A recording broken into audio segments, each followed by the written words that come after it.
대통령 탄핵 재판을 누가 진행할까요? 놀랍게도 헌법재판소 재판관이 아니라 헌법연구관으로 구성된 TF팀이 짜준 대본에 따라 진행합니다.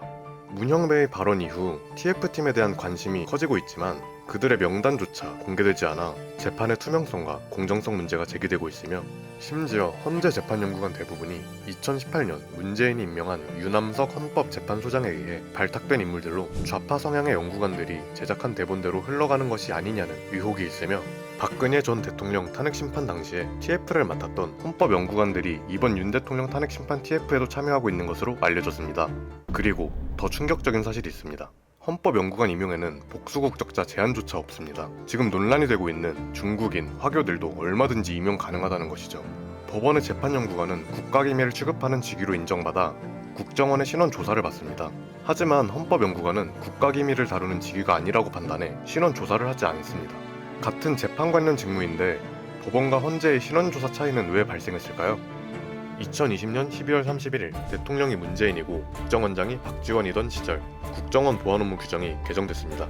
기존에는 모든 공무원 임용 예정자를 신원조사했지만 개정 후에는 국가안전보장, 즉 국가기밀 관련 직위만 신원조사를 받도록 바뀌었습니다.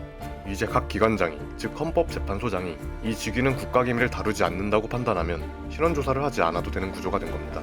실제로 국민의힘 박수영 의원이 헌법재판소에 헌법연구관 임용 시 신원조사를 하느냐고 질의했지만 헌재는 신원조사를 하지 않는다고 답했습니다.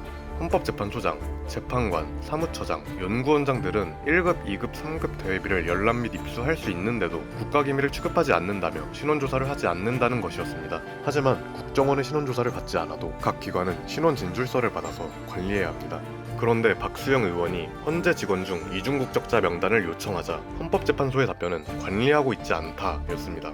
관리하고 있지 않다는 건 무슨 의미일까요? 신원 진술서를 받았지만 기록을 숨기겠다는 뜻일까요? 심지어 신원 진술서에는 대한민국, 복수국적, 외국 국적을 기재하는 칸이 따로 마련되어 있었습니다.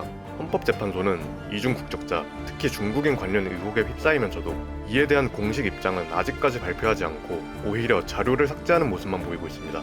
헌법재판소가 숨기는 건 무엇일까요?